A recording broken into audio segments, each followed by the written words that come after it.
All right, good morning, everyone. This is Brendan Auman with the Department of Community and Economic Development.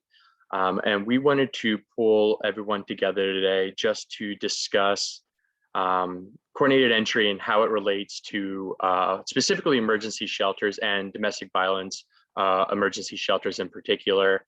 So we wanted to cover some of the shelter coordinated entry intake and referral process, and eligibility, and a little bit of an overview on domestic violence in general. So with me to help present on that information is Maria Williams and Jennifer Beidel from PCADV. So we welcome their knowledge and expertise in the domestic violence subject matter to help go over this process, which we'll explain. This session is being recorded. So we will have this to share with the COC memberships after the presentation is finished. And we encourage you to share that out in your communities. So to get started, I just want to cover some emergency shelter eligibility for ESG funded projects. They must meet HUD's definition of Category 1, which I have the description there. An individual or family who lacks a fixed, regular, and adequate nighttime residence, meaning a public or private place not designated for sleeping accommodations, an individual or family living in a publicly or privately operated shelter or temporary living arrangements, and an individual who is exiting an institution where he or she resided for 90 days or less and was homeless before entering that institution. Now, some of these criteria change depending on waivers and ESG, CV eligibility, but this is the general definition for Category 1. Next slide, please. So surprisingly, Category 2 in our policies and procedures is also eligible for referral to emergency shelter. Category 2 is imminent risk of losing homelessness. And we do make these referrals in the event that within 14 days, if they are losing their housing and we are not able to facilitate or assist them with keeping their housing or moving into new permanent housing, they do have the emergency shelter referral when necessary. And then, of course, Category 4, which is any individual or family who is fleeing or attempting to flee domestic violence, dating violence, sexual assault, stalking, or other dangerous or life-threatening conditions that relate to violence against the individual or family member, including a child. They have no other residence to go to and lacks the support networks to be able to obtain permanent housing. So again, this is categories 1, 2, and 4 to be eligible for shelter services. Next slide. And then I just wanted to reiterate, ESG funded shelters are required to use their coordinated entry system designated within their COC. And I have marked here, the current standards in the East say that all emergency shelters must accept referrals through coordinated entry. In the West, ES emergency shelters may accept participant referrals through coordinated entry, which really should read they must accept referrals through coordinated entry. And they have a little bit other language in there, such as other agencies or from the participants themselves. I don't believe that has been updated, but should be looked at to include that they must accept referrals through coordinated entry.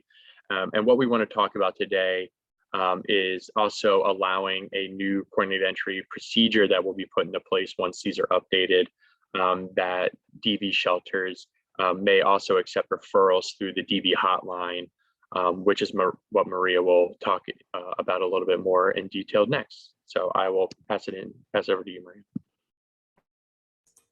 Thanks, Brendan. So we were in the DV community very fortunate to be significantly funded through the ESG CV2 allocation, and in that have received quite a bit of emergency shelter funding across the state. Historically, DV programs have also received ESG funding, and there's been some confusion about how ESG at the federal regulations regarding ESG really include survivors or exclude survivors. And one of the excellent things that we've learned here in Pennsylvania is that we want to be as inclusive as possible. And so what we're looking at is an expansion of how folks can access shelter, not an exclusion of how folks can access shelter. And that's one of the things I think I want to encourage folks to think about is like, this is really, the regulations are in place to make sure that the folks that need the resources the most are getting them. And if those regulations don't make sense because of what's going on the ground, talking about that and figuring out how we can work through it collectively, both from funders and from providers, is really the way to go about this. Because if we don't level concerns, we won't get them addressed. So what we did at PCADV was level a concern about how the potential restriction for only allowing DV survivors to access emergency shelter through coordinated entry really blocks the entire reason that DV shelters exist, which is for safety.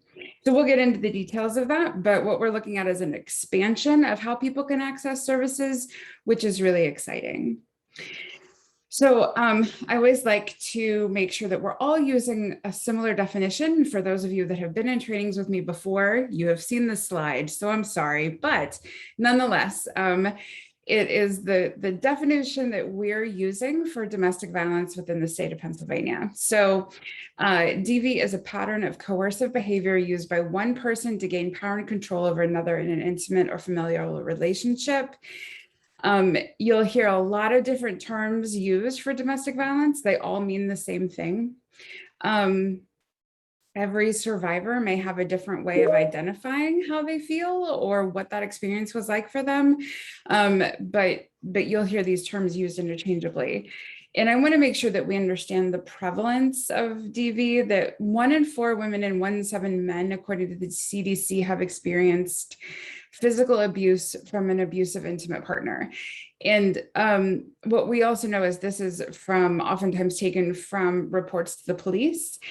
And many survivors don't feel comfortable accessing the police for reasons that we all can imagine, including issues around racial discrimination from the police and survivors just not being believed in general. And so this number is probably actually much higher than what we're seeing here. And what we're seeing here is significant. So DV can be characterized by many types of abuse also. When we're thinking about emergency shelter, we often think about physical violence, but many other forms of violence can also make an emergency shelter stay the best option for a survivor. Financial abuse and verbal abuse are often things that we wouldn't think a survivor would need that level of safety for. But what we find is when we talk to survivors about their experience, it's the financial abuse that doesn't allow them to stay housed, and it's the verbal abuse that doesn't allow them to believe that they deserve to live a good and safe life. And so these are the things that survivors almost always across the board identify as the things that are most damaging to them long term. And these are two of the things that domestic violence programs in general, but DV emergency shelter specifically, can really help address. So the history of domestic violence shelters is that in the 70s-ish, 60s, in some places, there needed to be a response to the idea that women were being physically battered by their husbands, and that there needed to be a solution for these women. A lot of the first initial solutions came from faith-based organizations. And so there were a lot of women that were staying in an extra home in their faith communities, and someone from their faith community's home, or an extra room in someone from their faith community's home, or in the basement of a church or synagogue or these sorts of places. And so from there, the DV movement became a little more formalized, began accepting federal money, and now our emergency shelters in the DV community are funded much in the same way that general homelessness shelters are also funded. We have a couple particular funding streams that really are geared specifically toward making sure that survivors are getting their needs met. The Family Violence Services Protection Act office, or FIPSA, as many call it, is part of DHS at the federal level, and they provide a lot of the funding for emergency shelter. The Violence Against Women Act provides funding for emergency shelter, and all of these funding sources are dedicated funding sources for survivors of domestic violence. So we receive federal funding in the same way that you all receive federal funding from HUD or from other entities to fund your emergency shelters. But our emergency shelters are specifically geared toward making sure that survivors of domestic violence feel safe. Those regulatory bodies too have really increased how we serve people and who we serve. So we've moved away from saying battered women to saying people that have experienced abuse or survivors of abuse. We've moved away from saying that it's husbands that are abusive to saying that there are partners who use abusive tactics. And so with the folks that we serve are widespread. They are not only women. All DV shelters across the Commonwealth serve men and folks of other gender identities. And it is not required that you are married to your partner, nor is it required that you have experienced physical abuse to come into DV shelter. So the main ways that people get into DV shelter is through a DV hotline. It's probably the primary way. So each of our programs, PCADV is a membership body, and we have member programs across the Commonwealth, and there is a domestic violence program that serves every county, although there may not be a DV program in every county. So some of our DV programs serve more than one. And for each program, there is a DV hotline, and that number can be found online. It can be found through 211. It can be found a variety of different ways. There's also a national DV hotline, and that national DV hotline will route calls back to the local DV hotline where the survivor is calling from, if that's the best option for them. So survivors most often come in to emergency shelter through the DV hotline. The DV hotline was sort of set up as a precursor to 211 and other systems like that, where if you needed a resource, you could call and get that resource directly. That was set up specifically to address safety. Referrals for DV shelter can also come through coordinated entry, particularly in the balance of state. Our coordinated entry partners have great relationships with DV partners in the community and make those referrals fairly seamlessly. And if that is something that's not happening in your area, please feel free to reach out to me or Alex, who's also on the call, and we can make sure that those connections are made. Sometimes a community partner will refer someone to a DV shelter. And what I want to make really clear is that there is no mandated stay for a DV shelter. So there may be the best and most well-meaning attorney or doctor, who is the folks that or judges who most often refer people to DV shelters and insist that they stay there. But one of the hallmarks of our programs is that we don't mandate any kind of service. We both don't take people that are mandated to our services. We have individual conversations with them about whether or not this is the best resource for them and what they actually really need and want. And then once they're in services, we don't have requirements of them to stay. So this is a person-centered, survivor-driven service that we offer. And so much so that survivors need to call themselves or reach out to the DV program themselves to get access to shelter if that's what they need. Now, that doesn't mean that a community partner can't sit with them. And I know that many of you on this call have done exactly that and helped a survivor make a call to a hotline or make a call to the contact that you have at the DV program. That's wonderful if a survivor identifies that that's what they need. But what we know is that coercion happens all the time in survivors' lives, even by the most well-meaning people. And so there may be a judge that firmly believes that the only way that this family is going to get to safety is if they stay in an emergency shelter. And that judge can say all the things that they want to say about that, but it is up to the survivor whether or not they come into shelter. That's their decision. We have trained folks on the DV hotline and in DV programs that can sit with survivors and help make those decisions and help them weigh the pros and cons of coming into shelter, but it is ultimately their decision. And then the other way that a survivor can come into emergency shelter is through an internal program referral. And what that means is that our DV programs are more than just shelters. And when I say just shelter, I don't mean that. Shelter is a key component to everything that we do in the movement. But we also offer legal services. We offer just general advocacy and counseling services.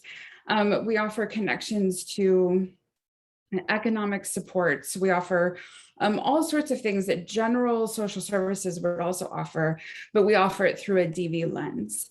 So what often happens is someone may be working with a legal advocate in the program, and it may be in court, and the survivor is talking to the legal advocate about how they are about to lose their home because their partner was sent to jail, which is a really positive outcome sometimes for a survivor, because that means that the person that has been hurting them is locked up and can't have access to them.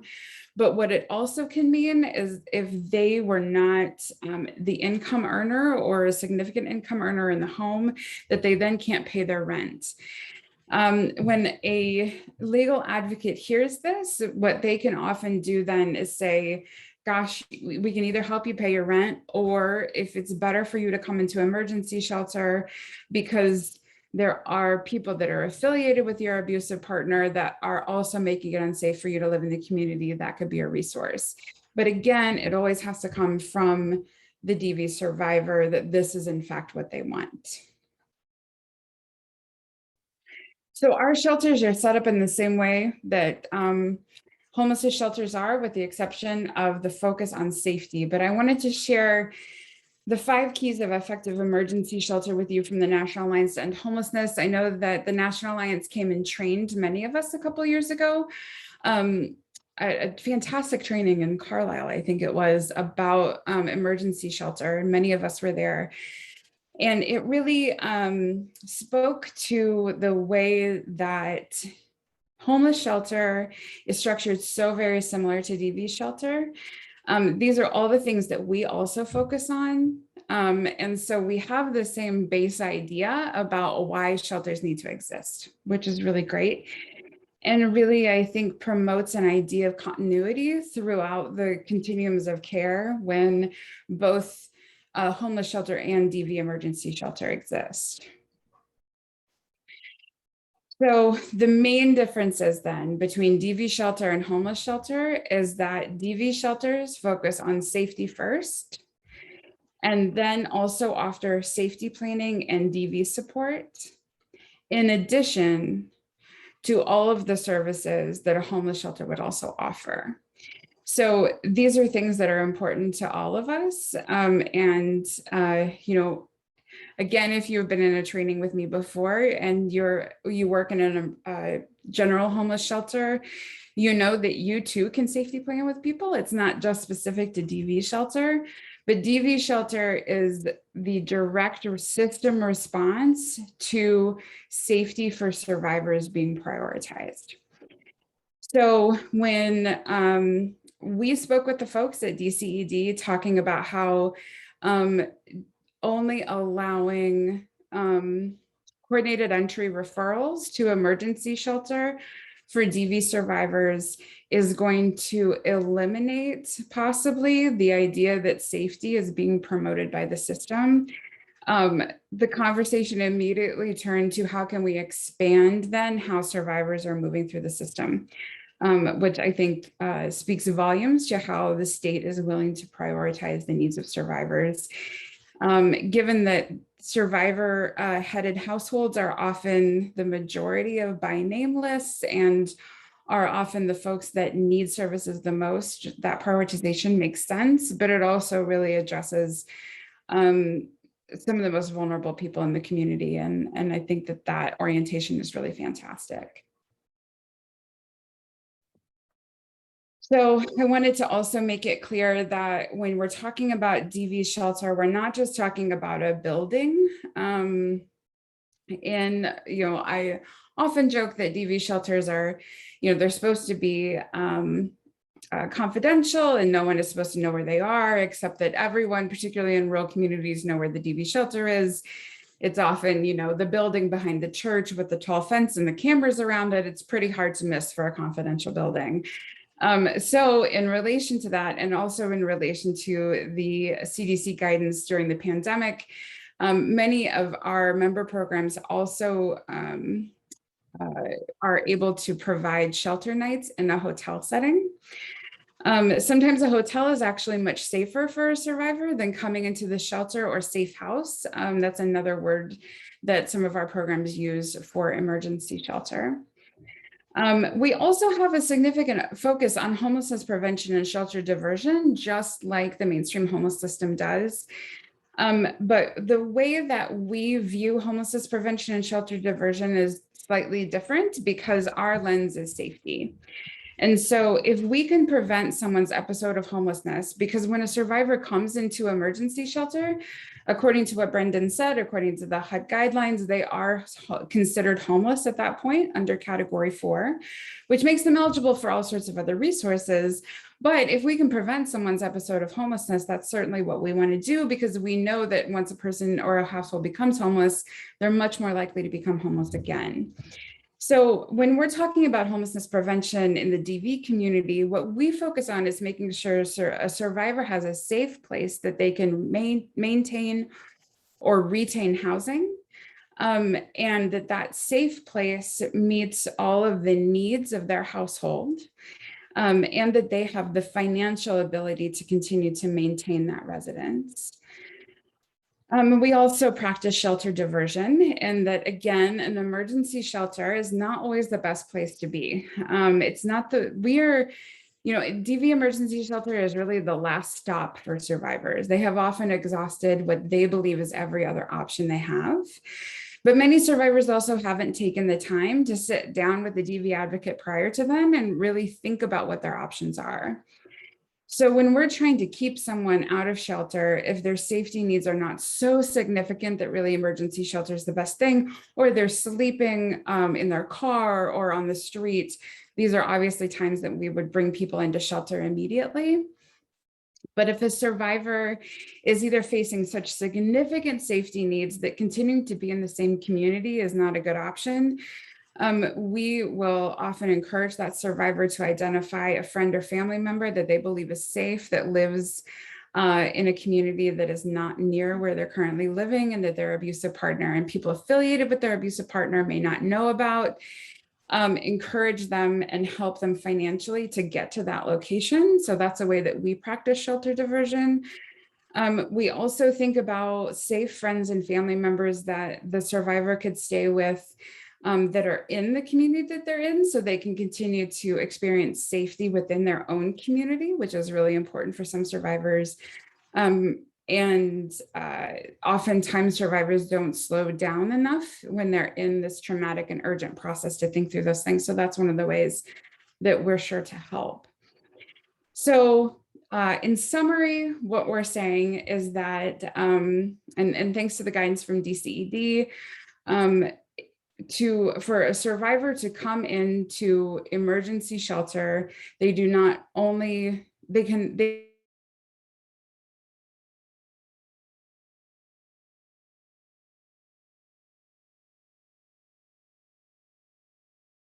so that's an expansion of a current regulation that is going to help and support the needs of survivors across the Commonwealth. So that's the information that I had to share today. And I think that there was probably some info in the chat that I didn't get. And if there's any questions that we can answer or things that we can help you think through, we're happy to do that. I would just follow up and ask a question.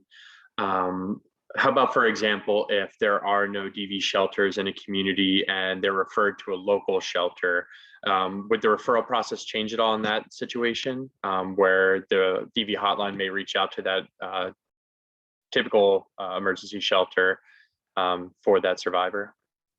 Absolutely. And I think that happens frequently in some communities. And I'm glad you brought that up, Brendan, because I was really hoping to have that highlighted from DCED, that in fact, if a homeless shelter is funded by ESG, but is receiving a referral from a DV hotline, that's also allowable, because that survivor is seeking immediate safety resolution and can be helped in a homeless shelter if there's no room or availability in a DV shelter. In almost every county across the Commonwealth, there is DV shelter availability, but that doesn't always mean that the DV shelter has room, particularly in more urban areas. That can be really challenging. So building that partnership between your homeless shelter and the DV shelter in your community, like, they should be your best friends because you're serving the same people. And so the more that you can get on the same page about how that looks and how that works, and now with this guidance from DCED that the referral process can be even easier for survivors, I think that that is a win all the way around for people.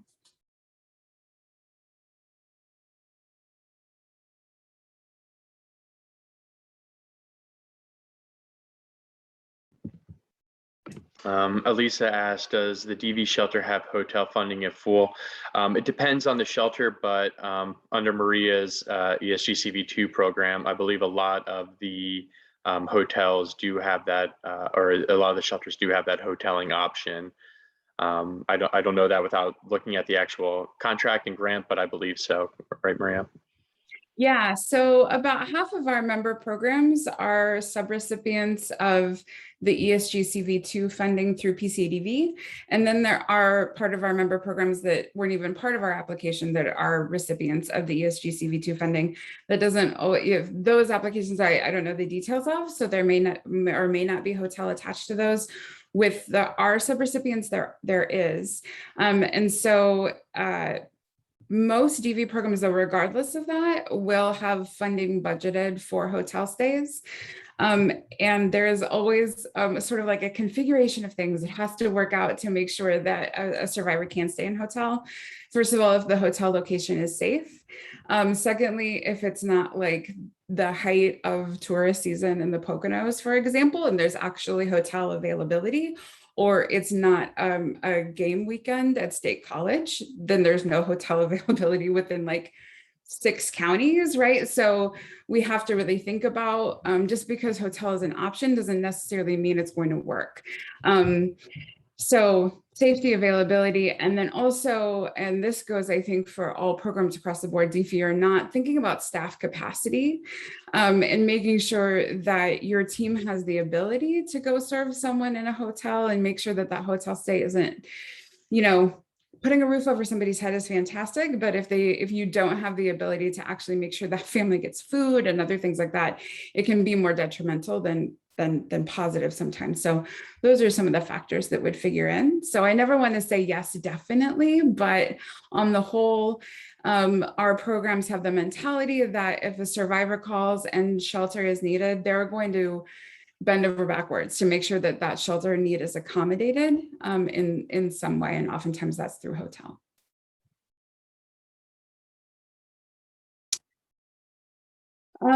At least I'm not sure what you mean by limit on services. Are you talking about a time limit or how often a person can be served?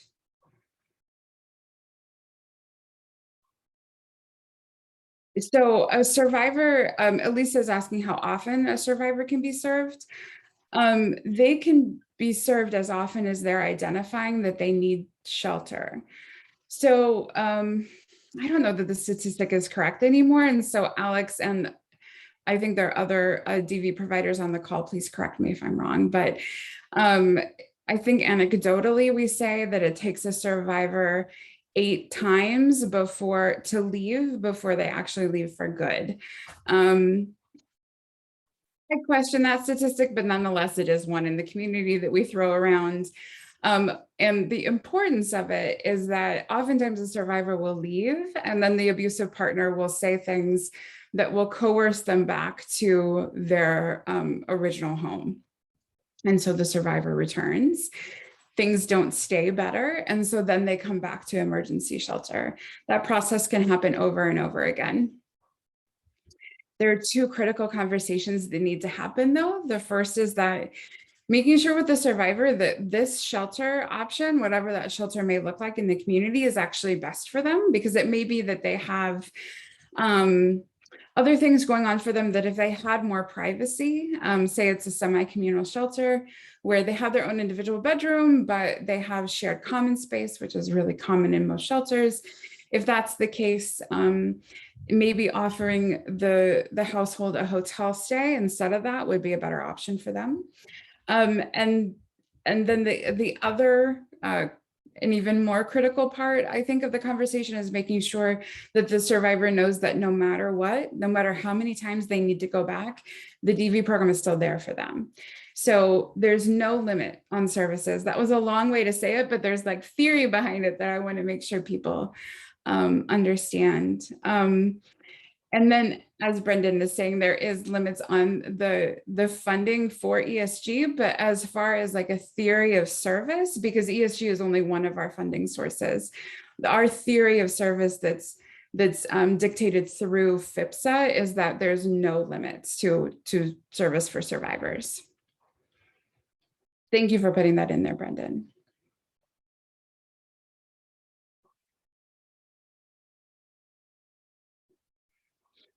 Most survivors too, when they're receiving rapid rehousing assistance, don't usually get more than 12 months of assistance. Where we sort of ballpark things is that if a survivor is in need of more than 12 months of rental assistance, then probably rapid rehousing isn't the best option for them. There's probably something else that could be a more supportive service that could be offered, a more supportive intervention that could be offered. And so part of, I think, what's really great that's happening in the community right now as far as funding goes is there's a lot of flexibility. And this is also the time, like I said earlier, that if things aren't working in your community or you're not seeing the sort of intersections that you need to see, really bringing that to light right now is really essential. So if you feel like the only thing that survivors can do is be in rapid rehousing for 12 months and then that's where it ends, we want to make sure that your community is really like experiencing the diversity of services that can be offered right now, and we're happy to help problem solve around those things too. So both Alexandra Cantrell and myself at PCADV provide technical assistance across the state regarding services for survivors. And then Jennifer Beidel is our Chief Philanthropic Officer at PCADV, and she's also more than happy to talk with us about funding and funding options.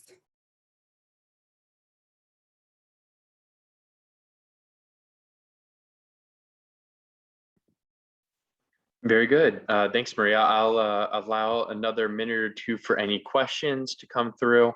And I will again just note that currently, at least in the East, and I'm pretty sure in the West as well, this policy and guidance isn't currently in the standards for written standards or in the policies and procedures manuals, but those will be getting updated and will include this new guidance moving forward. But we wanted to put this out now to make everyone aware of the proper and best practice to work with survivors.